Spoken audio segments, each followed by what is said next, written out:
But we'll start with the fact that we just recently started our Substack channel. I know you've been on a few shows recently. Tell me how you're enjoying the platform and what you think it brings to people that's different from Yeah. other platforms that folks are connecting on. I am so thrilled that Latino Victory is on Substack. You're right. I have been on it for some time. I am going to launch my own show in the middle of July. I've been talking to the Substack team, and that's something that they have encouraged me to do. So I'm going to do that. I'm also going to have a part of it that is going to be the podcast that I used to have with my dear friend, Alice Stewart, that was called Hot Mics from Left to Right, where we try to have civil conversations, right, with people that we don't necessarily agree with politically. But it's so important to understand that we need more civility in the country, right? So I'm going to do both of those things. But I love that Latino Victory is on here. I hope that many more individuals and organizations from our community get on Substack. I really feel like it gives us such a freedom to just come on here, whether it's by ourselves, if we have something to say in the moment, to go live with all of our subscribers and followers, and then to invite guests on to have these really critical conversations like the one that we're going to have here today, and to do it with the freedom of being in the moment, of to have that authenticity. To There's no filter here, right? There We don't have a producer, we don't have a script, right? None of that We exists know. here, which is something that I love, because that's how I do it when I go on CNN. I have no script, right? But I also think it allows our community to really have our voices heard at the moment when it is so important for us to be speaking up and speaking out for all of the vergonzadas that are happening, right? All of the ridiculous instances of craziness and chaos that are injecting fear in our comunidad, Catherine. The things that we have seen happening, from the detainment and pushing to the ground of Senator Padilla, to the detention of so many mayors across the country, a judge, to the deportation of many in our community that have no criminal record whatsoever, and even the detention of U.S. citizens simply because they have brown skin, have a Latino last name, speak Spanish, and otherwise look other. And these are things that we cannot normalize. These are things that we cannot accept from our elected officials, from an administration, from our law enforcement agencies, that this administration is weaponizing against our community. And it's going to take all of us and all of our voices to come out and to say, under no uncertain terms, ya basta. No lo vamos a aceptar. This is not something that is normal. And only we can change it. And so I think Substack gives us another tool, ¿verdad? Otra herramienta for us to make our voices heard, to underscore the urgency of the moment, la urgencia que hay in making sure that everyone understands what we're up against, the existential threat that the Trump administration and his clown car cabinet, as I call it, with all of the power of the federal government that comes with it, how they are weaponizing what should be a government of the people, by the people, and for the people. They have turned it into a government against the people. And that's what we have to say, no más. And the only way to do that is by having these conversations, telling our community it's time to mobilize, they have the power, and to ultimately make our voices heard at the ballot box, which I know is what you all are all about. with that, which is exactly what we're all about. So let's unpack some of that. And by the way, I love the fact that this is a all woman call Yeah. because much has been said about Latino men and how they screwed up their boat last cycle. So we want to make sure we get them back on board. Absolutely. But I will say, I'm a big believer that Latinas, we've been holding it together for a long, long time. Mhm. And so there's a role for us here because when we talk about Latino men, we either are one or or they were given birth by one of us. So we have to make sure that we're also holding our men accountable. And I want to talk a little bit about that from the electoral perspective. Okay. But let's talk about political violence because we've really seen an escalation. And, in the wake of the political assassination of Minnesota's representative, Melissa Hortman, and her husband, and Senator John Hoffman, and in New York City, where I live, we also saw the arrest of uh, mayoral candidate and Yeah. controller Brad Lander. We of course also what happened with Senator Padilla, Mhm. but all of that is just indicative also of what's happening in our communities, right? ICE has really done an offensive in our communities. So let's not forget that these protests that we see on the streets are really just a response to the violent attacks on our community. So where do we go from here? What are your thoughts on how we get people back to that sense of stability Yeah. where we can talk to each other about issues that matter? Because in a way, it's also all a distraction, right? Yeah. In the meantime, the Senate is trying to discuss policy that will impact all of our lives, right? Where millions of people can lose their health care, where millions will also lose SNAP benefits. So children and the elderly will go without food benefits, Mhm. where we have a debt crisis Yeah. in our country and a deficit crisis in our country, which would potentially only grow with what's being discussed in order to give tax breaks to the rich. So where do we go from here? I feel like people sometimes tune out because there's Yeah. just so many things to focus on. That's a really good question, Catherine. And I think what we have to do is prioritize. And when I say prioritize, that doesn't mean that we ignore some things because we have to focus on these other things. Because sadly, the fact of the matter is that everything that they do every single day is completely out of the norm. It is detrimental to our lives and livelihoods. It is focused on taking away our rights. It is focused on debilitating our democracy, and we can't accept any of it. And so, what I would suggest for people to do is to get involved in whatever way, shape, or form you can get involved. Please do so. Whether that is starting your own Substack, for example, to bring up the issues that you most care about, right? That you are most pissed off at, and call out our elected officials. That is number two. Our people, our community needs to understand that they have power, right? Wherever they live, they have a member of Congress and they have two senators. And that member of Congress and those two senators will listen to the people who live in their district and in their state, regardless of whether that person is a Democrat or a Republican, and whether you are a Democrat or a Republican, the elected official that represents your district and your state is accountable to you.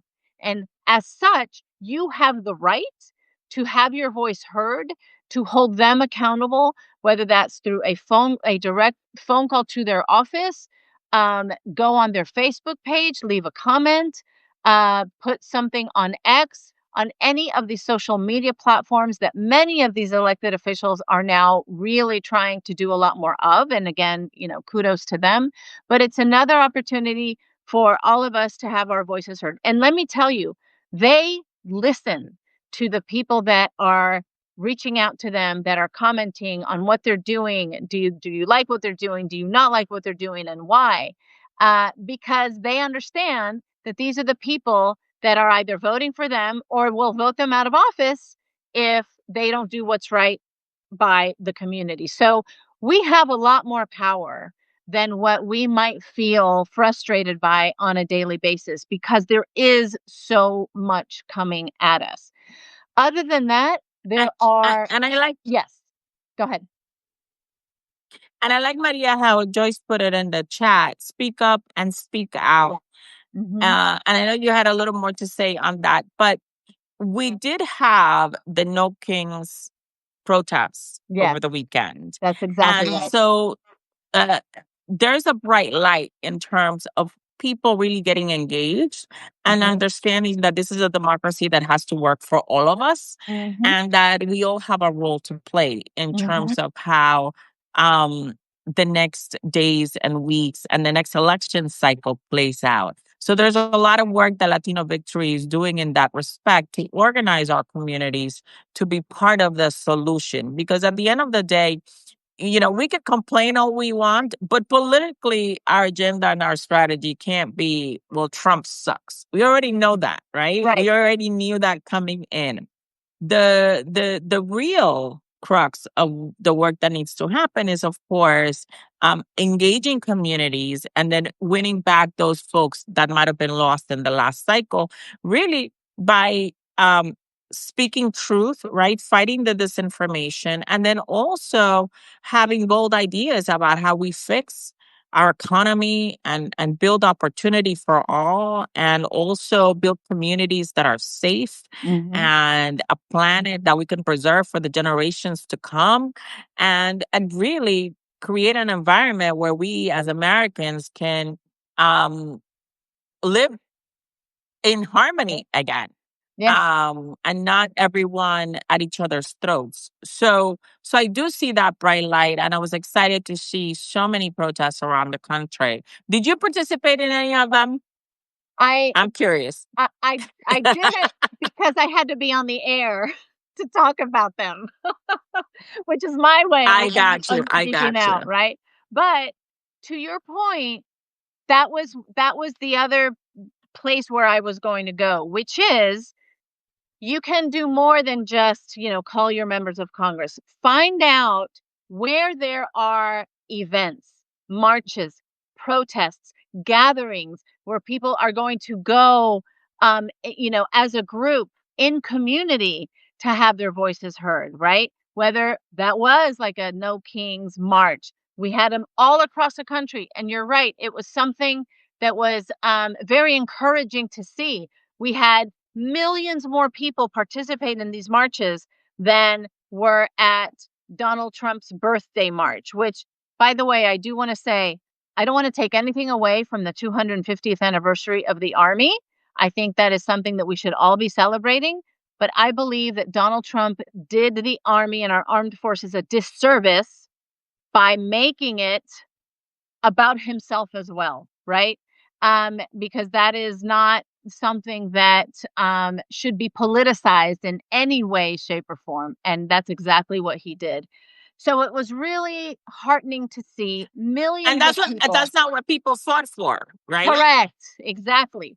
What people did fight for is what people marched around the country for, to be able to have our voices heard, to be able to protest without the fear that you were going to get arrested or that you were going to get detained for simply raising your voice. Now, I have to say this, Catherine, because one of the things that drove me crazy as we were watching these protests and watching the coverage and watching what the other side was saying, I want to say right here and now, no Democrat anywhere ever was supporting violence during these protests. No one. So, for anyone who says on the right, or even some of our own people, sadly, who were saying, Democrats need to speak up against the violence, every single Democrat that I saw that was speaking about this said under no uncertain terms that violence during these protests is absolutely inappropriate. and that if you are somebody who's being aggressive and violent and throwing things and attacking our law enforcement, you should be arrested, because that is not what these protests are about. But if you are protesting peacefully, there is no reason, and it would be an outrage for law enforcement to aggressively handle you, to detain you, to arrest you, or in any way, shape, or form put their hands on you. That is completely inappropriate, outrageous, and that, I think, is where we draw the line. And so we are at a point right now, Catherine, where there is fear in our community if we go out to protest. Simply protesting and having our voices heard, there very well could be federal enforcement agencies, ICE agents that are out there in masks that could grab us off the street without us even having due process and being able to speak up for, why are you detaining me? Why are you grabbing me? I'm a US citizen. We've seen story after story after story of US citizens being detained for days on end because federal law enforcement, ICE agents have a hold on them for whatever reason. That is something that is starting to play against Donald Trump's favor. We've seen in recent polls that his favorability rating is collapsing, even on the issue of immigration, because Americans do not like this violent, aggressive, cruel approach that ICE agents and federal law enforcement have taken upon themselves to display. And so that, I think, is a huge opportunity for our community, for Democrats, for independents, for Republicans who don't believe that this is what our country stands for, to come out and have their voices heard in a peaceful way, but in a in a very loud way, if you will, to make sure that we understand that we know our rights, we know our freedoms, and we're going to fight for them at all costs. Yeah, for sure. And one thing, Maria, I think something needs to be, it's important to know that these ICE agents that we're seeing in our communities, quote unquote, um, they are mass, as you pointed out. And frankly, it begs the question, why? If you're a law enforcement officer, Mhm. many of them, by the way, in unmarked clothes and unmarked vehicles, Yeah. just grabbing people off the streets. So the question is, of course, is there concern on behalf of the agents that there could be maybe criminal liability in the future for the way in which they're behaving in our communities? And that is why they don't want to be recognized. It's almost criminal behavior in itself, right? Yeah. Yeah. If you have nothing to hide, if you're not doing anything wrong, why do you feel like, you have to cover Mm. your identity? And by the way, this has been said about the protesters, but there's a real reason there why protesters may want to remain shielded based on the fact that we're seeing these attacks on democracy. Yeah. But there's no reason why law enforcement should be concerned about that. And then the other piece is, of course, are they really law enforcement agents, or are they basically glorified bounty hunters that are out there going after our people? And we've seen that in certain cities where localities have discussed such programs. We know that the Trump administration placed quotas, right, for the Yeah. number of immigrants that they wanted rounded up. So it's almost like the wild, wild west out there. It is. And it really, I think, to your point, I think is um, lowering the credibility of the Trump administration to really handle the immigration debate in a humane way. Yeah. What we really need is comprehensive immigration reform. These rates do nothing to solve the immigration problem. And so I think we're going to see a lot more discussion on this. And folks who perhaps thought that there was something that needed to be done about the situation at the border, I think are starting to realize that the administration that we currently have really can't get it done. That's right. And we need bold solutions to come from Congress, and hopefully we could get that done. So I want to go back to the chilling political violence we saw this past week. Mhm. Um, we've seen it all over. That's another area in where I think the American public is starting to show cracks as it relates to any kind of support for the Trump Mhm. administration. Mhm. Um, but you're a public figure. You're Mhm. on TV. Lots of people see you. They see you criticize. Is that something that concerns you? It is, Catherine. I have gotten a lot of threats. I have gotten threats that I've had to report to law enforcement. It is something that is concerning. All of my friends are always concerned about me when I go on CNN and I say what I say. They tell me, "Oh my gosh, you please be careful. Don't take the same roads back home. Don't put pictures of your family on, your social media."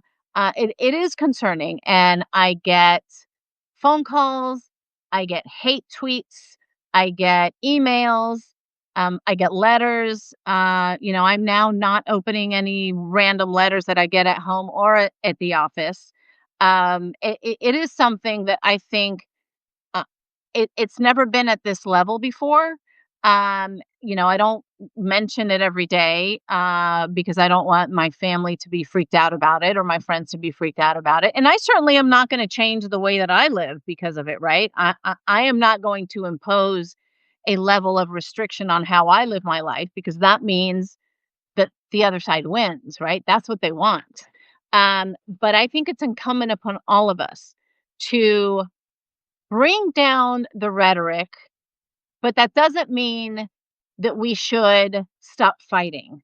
That doesn't mean that we should um, be careful about what we say because we think it's going to enrage the other side. If what we say is the truth, if what we say is defending our rights and freedoms, if what we say is pointing out the um, chaos, the criminality, the corruption, and the cruelty of this Trump administration, because that's exactly what's happening. Um, we have to make sure both both political parties have got to understand that everyone has a responsibility to bring down the rhetoric. But Catherine, I don't mince words. I never mince words. And I have to say, under no uncertain terms, that if we're going to lay the blame on someone for the kind of hatred and the level of animosity and the permission structure of many people to act on their um, dark, violent emotions, that has come from Donald Trump. And I am not just saying that I don't say that lightly. There is research that shows that ever since he came on the scene, hate crimes have risen. There is research that shows that every time he talks about going after a community, um, silencing one of his or many of his political opponents, talking about either his opponents or the media as enemies of the people, that inspires a level of violence that sadly, this has no longer become a possibility. We've already seen it happen. Let's not forget the tragic shooting that happened in El Paso when the shooter was inspired by the words coming from our current commander in chief. So we have to lay blame where it is. And understanding that, all of us should have the motive in mind to bring down the heat, to bring down that level of emotion, but that doesn't mean that we shouldn't say say things the way that they are, because we also have to lay responsibility where it deserves to be laid. And a lot of it comes from our commander in chief, who uses um, violent rhetoric, aggressive rhetoric. He goes after people, he goes after communities, he goes after women, he goes after immigrants. He goes after religions. He goes after people who are from different countries. And that should absolutely be completely unacceptable from somebody who currently occupies the White House and has the title of President of the United States. Thank you. Thank you for sharing that, Maria. And this is something that I have to in our this fighting disinformation campaign constantly stress. This is not a both sides issue. Exactly. The blame here for the escalation of violence lays very squarely on a type of rhetoric that you very correctly laid out. Mhm, And let's mhm. not forget, and I find sometimes as humans, because we are busy working and taking care of our kids and our households and, try to breathe. Um, Sometimes folks have very short attention spans.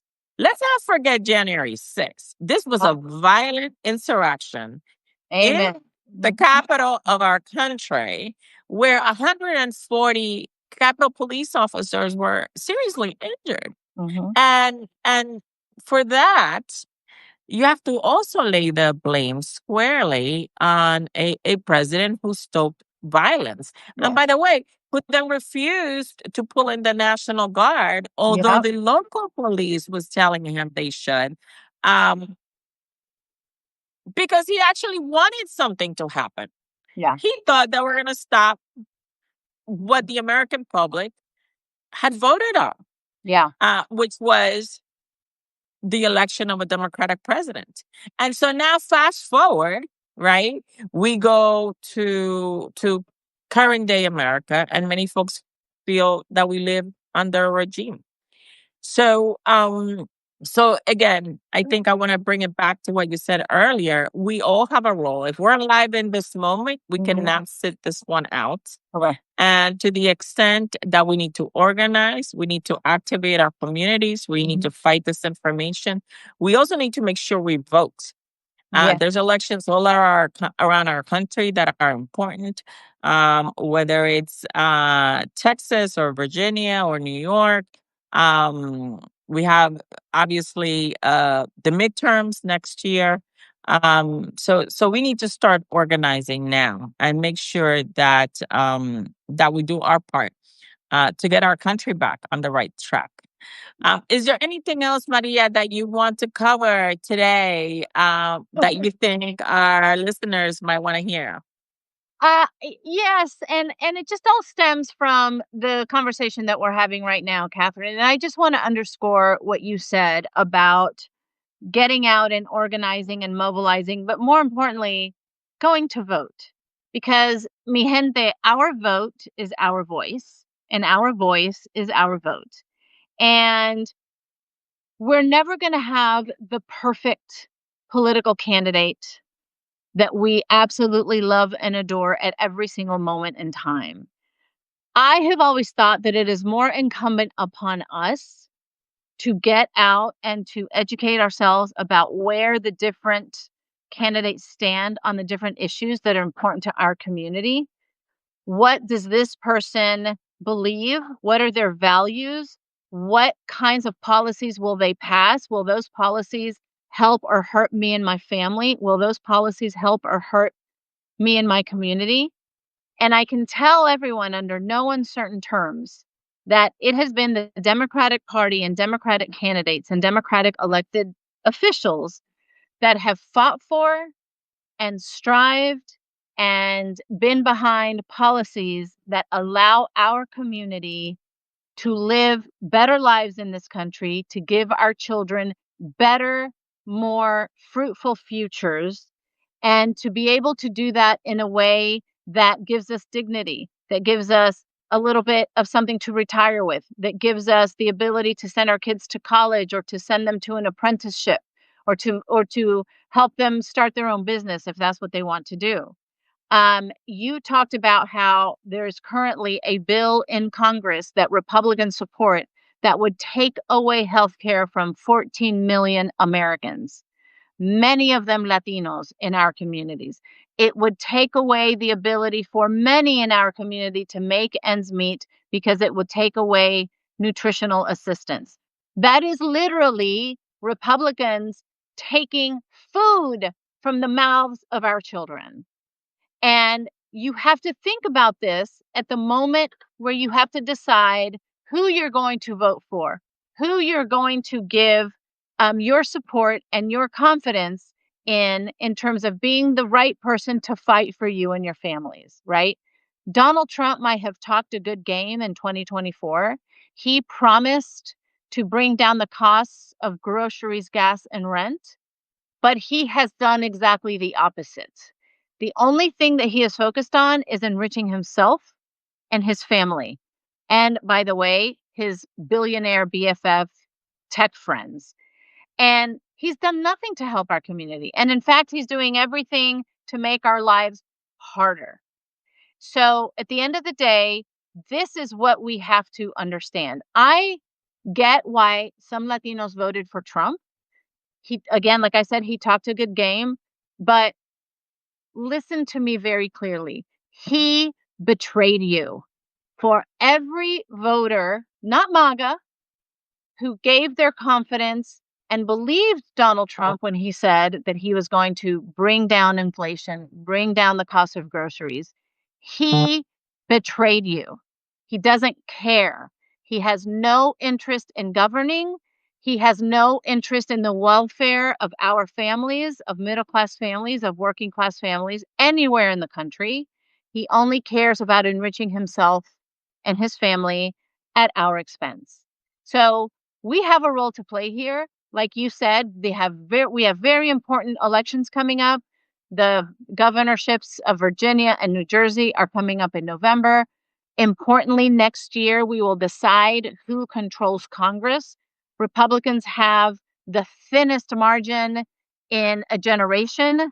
And frankly, I think in the history of the United States, we can take over Congress. We can take over the House. We can gain control of the Senate. And by doing that, we can ensure to have a very important check and balance on this dictatorship of an administration who doesn't care about people's lives and livelihoods and who only cares again about enriching themselves, having absolute power in order to do that, and weaponizing the federal government against anyone who might have the gall to exercise their democratic right to have their voice heard.